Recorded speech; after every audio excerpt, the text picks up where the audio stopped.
Yes, sir. Thank you for allowing us the privilege to come before you today. My name is Terry Holcomb. I am the executive director of Texas Carry, and pastor at Crossroads Baptist Church in Oakhurst, Texas. I'm going to be speaking on an infringement that is currently happening across the state. It happened to me. It has happened to many of my friends. From September 13th to this day, we have had at least 15 law-abiding citizens arrested and charged with disorderly conduct under the Texas Penal Code, Chapter 4201A8, across the state, and 7 of them right here in Austin, not by Austin PD, but by DPS. Section 4201, disorderly conduct, a person commits an offense if he intentionally or knowingly displays a firearm or other deadly weapon in a public place in a manner calculated to alarm. This statute is being used unjustly across the state in all 4 corners and in central Texas to infringe on both our First and Second Amendment rights. What is the crime?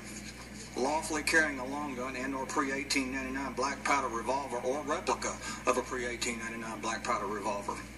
It is lawful to carry both of these in the state of Texas openly. On September 13, 2013, I was personally unlawfully arrested, kidnapped, and thrown in jail for breaking no law. The charge was said disorderly conduct charge. I have attached a copy of the arrest report so that you can easily see that my only crime was lawfully carrying.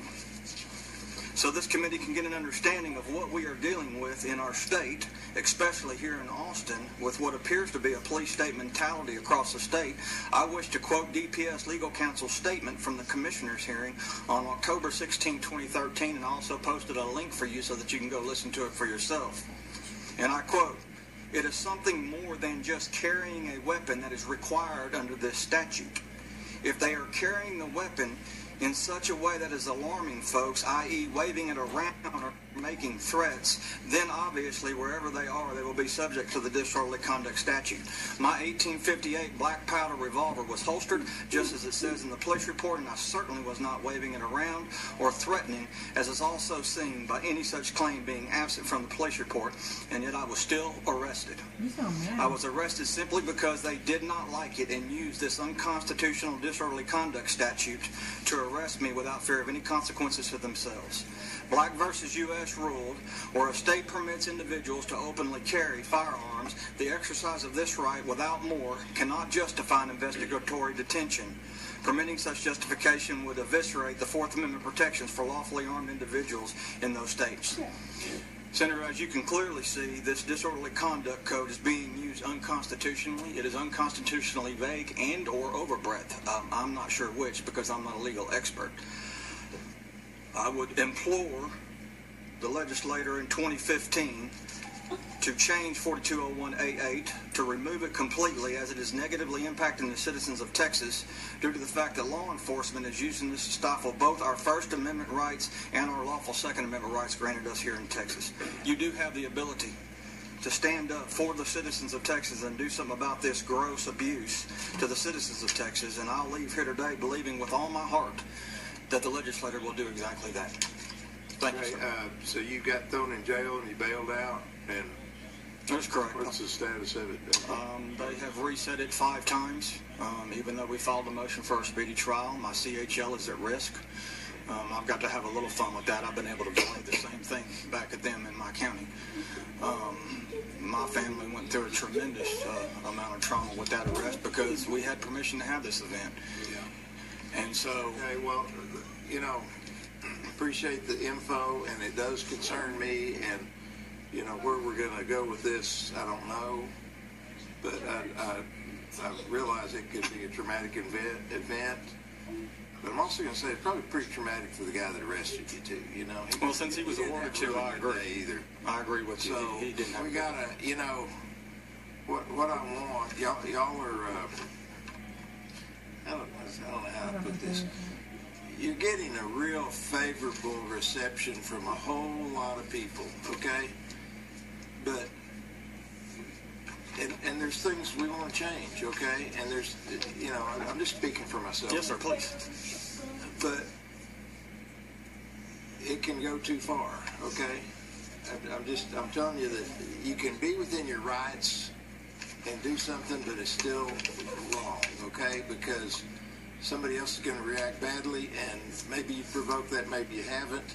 You're shining light on a bad situation, a situation that we need to look at and improve and figure out. But believe me, you got everybody's attention, okay? I don't want any more people to get arrested. I think a lot of people have made their points, and to me, if it continues, it hurts the cause that we all believe in, which is our Second Amendment rights, okay? Point well made. If people get together and make a strategy of let's just keep getting arrested and just keep doing this, I think ultimately, in just my personal humble opinion, it hurts the cause that you're trying to promote, okay? If I may respond, sir? Yeah. I've been arrested for this one time. Yeah. I certainly didn't intend on and set out to get arrested that day. I'm one of the most respectful Second Amendment open carry activists that you will find in the state of Texas. And so I don't know what it means to go too far, because I simply operate within the law. Well, to go too far, I'm going to go get arrested again, or I'm going to try to get arrested 5 times, you know? Well, yes, sir. I don't do that. I understand you, sir. I don't. But if I show up back on I want us to. Thank you, sir. Yeah. Okay, thank you. Anyway, that's just my opinion. Cedric, you want to make any comments? No, sir. Questions? Okay. Thank you for your testimony. I'm sorry this event happened to you. You know, whichever way it comes out, we hope we get it straightened out. Thank you, sir. Okay. 15-second response to this specific I question. believe I'll let you do that. Thank you, sir. You got arrested and had all that. Thank you, sir. Yeah. Senator, I just want to give a quick 15-second response. We have 45 states that have open carry. We have plenty of data. We don't need to pull things out of the air and what-if scenarios and things that, emotional responses. We actually have facts and data. And so when we're asking these questions, we need to go look at the data. We can go look at Oklahoma. It's very easy. What's happening with people open carrying, or people dropping their guns, or people getting it taken from their holsters. All this data is available, sir. And we already know what the numbers tell us. We already know that crime drops. We already know that concealed carriers is 0.18% of all crime committed in Texas.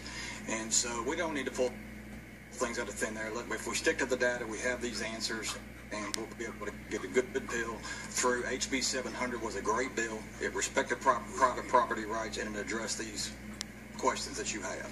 And so we have data. It's there. We don't need to make up what-if scenarios all day long. The data's already there. If we have 45 states that have this, it's not new. So, thank you. Well, I mean, we do have to look in terms of make-up scenarios, unfortunately.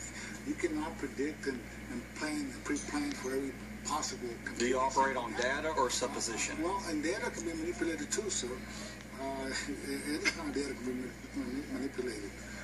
We're trying to do public policy and see what is good for the state of Texas and the whole state, not just one individual group.